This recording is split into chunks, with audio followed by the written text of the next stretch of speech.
करते हो। मैं प्रवीण दीक्षित आपका स्वागत करता हूं अपने चैनल जीवन संदन की इस वीडियो में। नव दुर्गा के पवित्र अवसर पर हम लोग चर्चा कर रहे हैं देव अपराध क्षमापन स्तोत्र पर, जिसके सभी श्लोकों को हमने कल पूर्ण किया। आज मैं इसका एक सारांश प्रस्तुत कर रहा हूँ अंतिम वीडियो के रूप, क्योंकि आज राम नवमी का दिन है। आचार्य जो अपने स्तोत्र में जो आरंभ करते हैं वो करते हैं अनुसरण से, यानी हे देवी, मैं कोई भी विधि नहीं जानता, मैं तो केवल आपका अनुसरण करना जानता हूँ। तो अनुसरण मैं क्यों करता हूँ आपका? क्योंकि आपका स्वभाव ऐसा है कि मैं आपका अनुसरण करूँ। आपके स्वभाव में विधि की अपेक्षा करना नहीं है। यदि आप विधि की अपेक्षा करती तो केवल आप सदाचारियों को पर ही कृपा करती, जो विधि जानने वाले हैं उन्हीं पर कृपा करती। लेकिन आप तो विधि न जानने वालों पर भी कृपा करती हैं। ऐसा आपका स्वभाव है, इसलिए मैं आपका अनुसरण करता हूँ। और इसीलिए मैं जो विधियों का पालन नहीं करता हूँ अथवा कर नहीं पाता हूँ अथवा मैं करना चाहता ही नहीं, तीन चीज़ें हैं। या तो मुझ में सामर्थ्य नहीं है विधियों का पालन करने के मैं अज्ञ हूँ, या अनेक कारणों से मैं विधि का पालन कर पाता नहीं, जैसे धन के अभाव के कारण, आलस्य के कारण, किसी भी कारण मैं कर पाता ही नहीं, मुझमें सामर्थ्य ही नहीं है। और तीसरा है कि मैं विधि करते करते मेरी बुद्धि थक गई, अब मैं विधियों का पालन करना चाहता ही नहीं, मैं केवल तुम्हारा अनुसरण ही करना चाहता हूँ। क्यों? क्योंकि आपका स्वभाव ही ऐसा है। तो माता के स्वभाव की चर्चा इस स्तोत्र में बार बार की गई है। इसमें जो क्षमा मांगी गई है, इसमें बार बार दो तरह की बातें कही गई है। एक तो माता को ही स्वभाव बार बार याद दिलाया जा रहा है कि हे माता, यह मेरा त्याग आप मत करो, हे माता मुझे आप क्षमा कर दो, हे माता मैं आपका सभी सरल पुत्रों में, आपके अनेक सरल पुत्र हैं, लेकिन मैं ही एक कुटिल पुत्र हूँ, तब भी आप मेरा त्याग मत करो। आपको यह उचित नहीं है कि आप मेरा त्याग करो। यह तो बात कही जा रही है अधिकारपूर्वक। और बार बार साथ ही यह भी कहा जा रहा है कि यदि आप मुझ पर करुणा करती हैं तो यह आपके स्वभाव के अनुकूल ही है। यानी याद भी दिलाया जा रहा है कि आप मुझ पर कृपा करो, और दूसरा आप धन्यवाद भी दिया जा रहा है कि आप यदि मुझ पर कृपा रखती हैं तो यह आपके स्वभाव के अनुकूल ही है। आपके पास कोई अन्य, आप अपने स्वभाव से विपरीत जा ही नहीं सकती, आपका स्वभाव ही ऐसा है।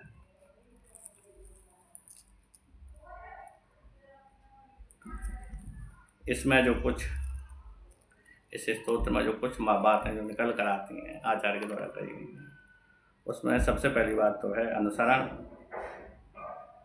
जीव कृपा के बल पर भगवान का अनुसरण करता है।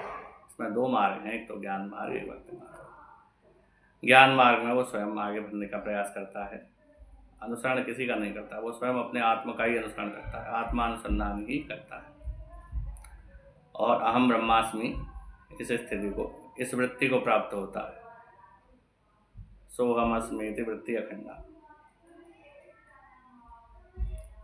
आत्मानुभव सुख सुप्रकाशा, यानी अपने आत्मा को ही अनुभव करता है और आत्मा में ही, क्योंकि परमात्मा और आत्मा एक ही, तो यदि वो आत्मा का अनुभव कर लेता है तो उसी में वो संतुष्ट रहता है। आत्मरति, यहाँ पर परमात्मा रति की बात नहीं है, भगवान से प्रेम की बात नहीं है, आत्मरति की ही बात है। दूसरा है भक्ति योग, भक्ति मार्ग, जिसमें वो भगवान का अनुसरण करके ही शांति और सुख, अनंत सुख को प्राप्त करता है। अपने सामर्थ्य पर नहीं, बल्कि भगवान के सामर्थ्य पर चलता है। इसीलिए पहले ही श्लोक में आचार्य ने कहा है कि मैं अब आपका ही अनुसरण करता हूँ। वहीं आगे यह भी कहा है कि मैं अन्यों का अनुसरण नहीं करता हूँ, देवताओं की पूजा करना मैंने अब छोड़ दिया है। क्यों छोड़ दिया है? क्योंकि अब मैं आपका ही अनुसरण करता हूँ। इसमें बात आ जाती है अनन्यता की, अनन्य भक्ति, अन्य है ही नहीं। यहाँ पर जो अनन्यता का अर्थ है, या कहा जा रहा है कि मैं अन्य देवताओं की उपासना नहीं करता, इसका अर्थ यह नहीं है कि उपासना की नहीं जा रही है। इसका अर्थ यह है कि यदि उपासना की भी जा रही है तो वो केवल माता की ही उपासना की जा रही है। भगवान कृष्ण ने गीता में कहा है कि जो लोग अन्य देवताओं की भी पूजा करते हैं वो अविधि पूर्वक पूजा करते हैं। इसमें अविधि क्या है? तो क्या उन्हें पूजा करनी नहीं चाहिए? नहीं करनी चाहिए। लेकिन इसमें अविधि यह है कि वो देवता को देवता समझकर पूजा कर रहे हैं। देवता भी भगवान कृष्ण का ही रूप है, यानी मैं जिसकी भी पूजा करता हूँ वो अपने इष्ट की ही पूजा करता हूँ, ऐसा जो अनुभव करता है वो विधिपूर्वक पूजा करता है। यही विधि है, अन्य कोई विधि नहीं। भक्ति योग में यही विधि है कि अपने इष्ट की ही उपासना में करता हूँ किसी भी रूप में। इसलिए ये है अनन्यता की भावना कि मैंने अन्य का अनुभव करना छोड़ दिया है। मैं अन्य किसी को अनुभव करता ही नहीं, मेरे लिए आप ही हैं, इसीलिए मैं आपका अनुसरण करता हूँ। इसमें बात आती है संबंध की। बार बार जो याद दिलाया गया है कि मैं कुटिल भी हूँ लेकिन आपका ही पुत्र हूँ, और आप माता हैं, आपको माता नहीं हो सकती। जीव और भगवान का जो संबंध है, अनादि अनंत संबंध है, उसकी बार बार याद दिलाई जा रही है। यह इस स्तोत्र में भक्ति योग में संबंध का ही महत्व है, भगवान से अपनेपन का ही महत्व है। अपनेपन से ही भक्ति योग आरंभ होता है और अपनेपन पर ही समाप्त होता है। इसलिए इसमें जो भी अधिकार जताया जा रहा है माता पर, वो एक तो माता के स्वभाव के आधार पर जताया जा रहा है, और दूसरा संबंध के आधार पर कि विधि की उपासना आदि का इससे प्रयोजन नहीं है। प्रयोजन ये है कि मैं आपका हूँ और आप मेरी हैं।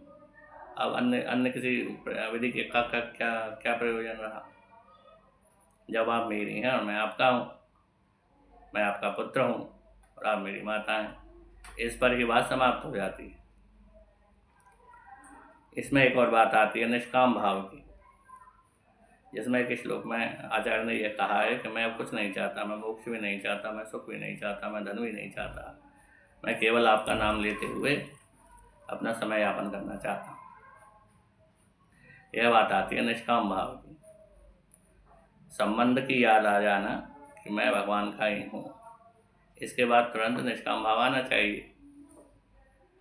यदि किसी वस्तु की इच्छा हमें है, जैसे स्वर्ग की इच्छा, मोक्ष, धन की इच्छा, मोक्ष की इच्छा को तो खैर मोक्ष की इच्छा नहीं माना जाएगा, लेकिन यहाँ पर तो आचार्य कह रहे हैं मुझे मोक्ष की भी इच्छा नहीं, अन्य किसी वस्तु की इच्छा है। इसका अर्थ यह है कि अन्य का अस्तित्व बना हुआ है, जब तो इच्छा हो रही है। धन की इच्छा, संसार की इच्छा, भोगों की इच्छा यदि हो रही है, इसका मतलब अनन्यता नहीं हुई है, और जीव को भगवान से जो अपना संबंध है उसकी भी जागृति अभी नहीं हुई है। कह भले ले कि मैं आपका हूँ, आप मेरे, कहना एक अलग बात है और वास्तव में उसको अनुभव करना एक अलग बात है। तो वो कब होगी? जब निष्काम भाव ही इस बात का प्रदर्शक है कि भक्त जो है भगवान से अपने संबंध को वास्तव में अनुभव कर रहा है। यदि अन्य किसी वस्तु की इच्छा कर रहा है तो इसका अर्थ है कि वो अन्य किसी वस्तु का अस्तित्व मानता है, तभी तो इच्छा कर रहा है। तो इसमें अनन्यता की बात भी आती है। तो भगवान से जीव का संबंध, माता का स्वभाव और अनन्यता और निष्कामता, तो इसमें ये सारी बातें आती हैं। इसमें जो मुख्य बात है वो ये है कि यदि मैं जीव की जो है अयोग्यता, जीव की सबसे बड़ी अयोग्यता यही है कि वो भगवान से विमुख हो। यदि सम्मुख हो गया तो फिर अन्य किसी अयोग्यता का कोई प्रयोजन नहीं। वेद न जानना या देवी की पूजा न करना इत्यादि ये सब अपराध जो है कोई अपराध नहीं है। सबसे बड़ा अपराध होता है विमुखता। भगवान के सम्मुख यदि जीव हो गया तो समझो उसने सारी विधि पूरी कर ली। यदि वो यह कह रहा है कि मैं आपका हूँ और आप मेरे हैं, तो इसका अर्थ यह हुआ कि शरणागति की जो विधि है वो पूरी हो गई, उपासना का आरंभ हो गया है। अब जो कार्य करना है वो भगवान को या इष्ट को करना है। इसीलिए बार बार माता को यह याद दिलाया जा रहा है कि अब आप विधि की अपेक्षा मत करो। मैं विधि पूरा करना चाहता नहीं, मैं केवल आपका अनुसरण करना चाहता हूँ। यही इस स्तोत्र का सारांश है। यह इस सीरीज का श्रृंखला का अंतिम वीडियो था। इसके बाद मैं एक और वीडियो बनाने वाला हूँ, उसका मैंने पहला भाग बना दिया है भगवती गीता पर। कुछ ही दिनों में मैं उसको अपलोड करूँगा। आज के इस वीडियो में इतना ही। धन्यवाद।